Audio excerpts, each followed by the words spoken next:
Donald Trump is coming off of the worst week we have seen in his entire campaign. It started with him panicking before the debate on Tuesday, following that up with the worst performance we have ever seen. And since then, Donald Trump has been on a circuit of some of the strangest, most unhinged and unraveling speeches we have seen him fail to deliver. They have been absolutely out of control in the worst possible way for Donald Trump. And that has set up Bill Maher with a lot of material to talk about on his show. And that is exactly what he did, ripping into Donald Trump, hitting him where it hurts in some pretty brutal and personal takedowns, because it wasn't just about the collapse of his campaign. He also hit Donald Trump on his new friend, Laura Loomer, a story that, of course, we've been covering on this show, but Bill Maher talked about in such a hilarious way. But before we get to all that, if I could quickly ask you to leave a like on this video and hit that subscribe button. We are so close to passing 300,000 subscribers, and I think we can get there by the end of the weekend if you hit that subscribe button. Now, let's check out Bill Maher. Well, he's got a new bullshit whisperer named Laura Loomer. Of course that's her name, Laura Loomer. There she is. He's with her everywhere now. For MAGA people, she's like for people who find Marjorie Taylor Greene too intellectual.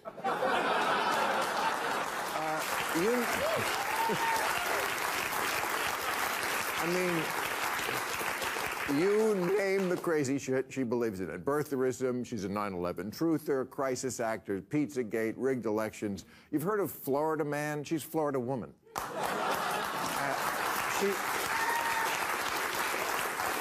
Did you see this? She ate dog food. Am I making that up? You saw that, right? Like a Haitian. No, I'm kidding. But listen to this. Now there's a bitch fight within the Republican Party. I love this because, yes, Marjorie Taylor Greene, the voice of sanity, has come out against Laura Loomer. Says she's too far right. Says she's a racist. Now Loomer has accused Marjorie Taylor Greene. She says Marjorie Taylor Greene is an anti-Semite, and she cheats on her husband. And she said, I can't believe I have to report this. She said her lady parts resemble an Arby's sandwich, which is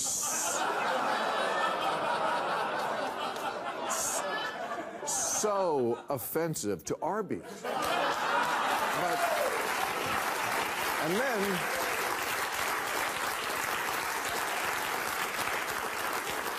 And then Lindsey Graham,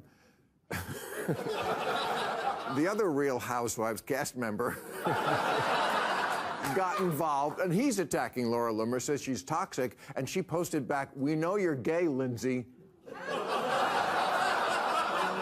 Well, let's see David Muir fact-check that. So a pretty brutal monologue there from Bill Maher, and it got worse a little bit later in a takedown that he delivered of Donald Trump and Laura Loomer that I thought was so perfect. Obviously, the really hot story right now for a couple of reasons. One, because it answers the question of where's Melania? It seems like she's not needed anymore, and that's all I'm going to say about that. But it also brings up the very important fact of Project 2025 not being the future of a possible Trump term, but Project 2025, we're seeing it right now. This is what it would look like. Conspiracy crazies like Laura Loomer giving Donald Trump advice, weighing in on his campaign, and if he were to be elected, which he won't, she would be a part of his administration. And so we have to point that out and call it out now because it is just so incredibly important to show people this is what a Donald Trump presidency would look like the second go around. And that is exactly what Bill Maher was talking about right here in that brutal, brutal takedown. To be a 9/11 truther, this is what I mean about Captain Queeg. We're at that end stage, I really think. Here's my question, because she said, Laura Loomer said, Taylor Swift, she believes, is in an arranged relationship with Travis Kelce to influence the 2024 election. I think maybe Laura Loomer's in an arranged relationship to affect the election because she's very close to Trump. She's 31, looks like his type. We did an editorial here a few years ago.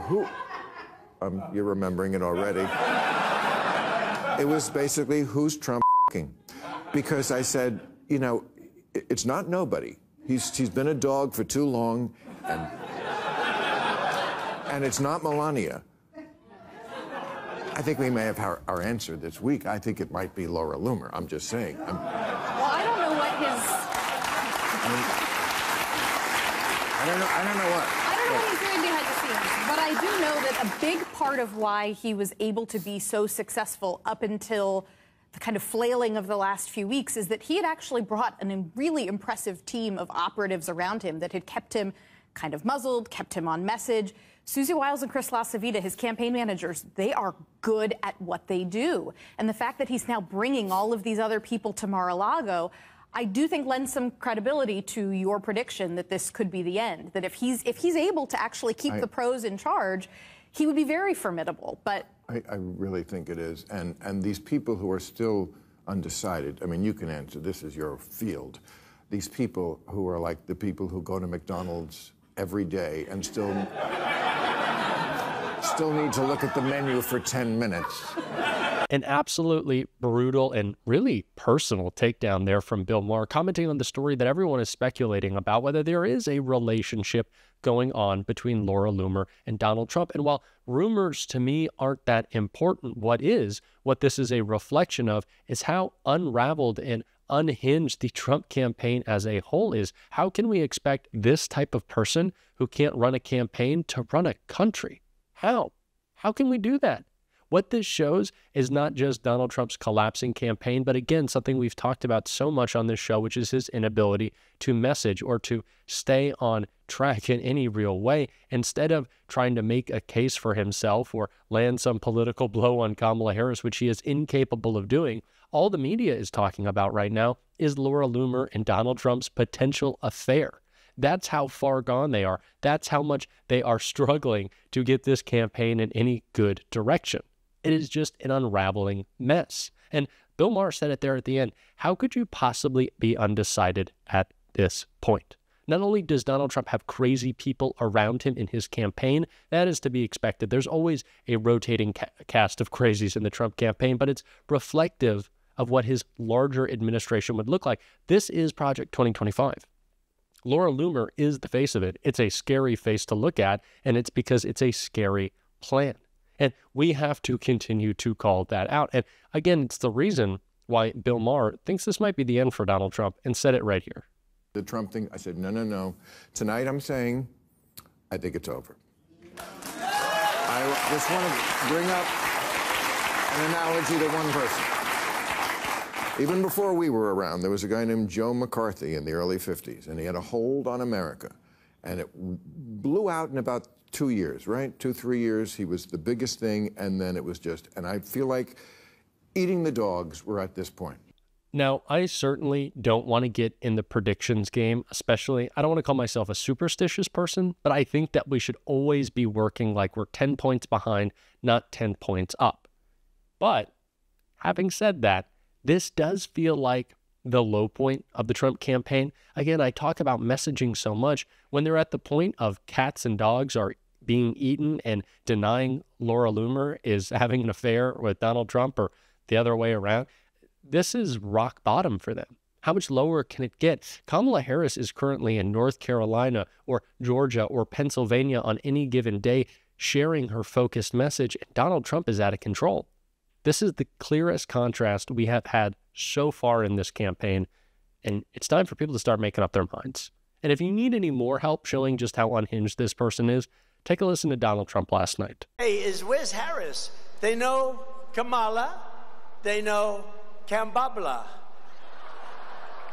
That was the nickname I used for a while, but I don't use it anymore because everyone thought I was just mispronouncing her name. I wasn't. Kambabla.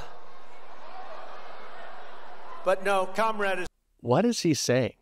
Kamala Harris said this at the debate, saying that Donald Trump was fired by 81 million Americans, and he's still not doing a great job processing that. And he's certainly not doing a great job processing his debate loss, because returning to the nicknames, as I always say, still trying to pick out the one he likes most, just shows how off he is. He doesn't know what to do. He is flailing. He is spiraling. It is the end.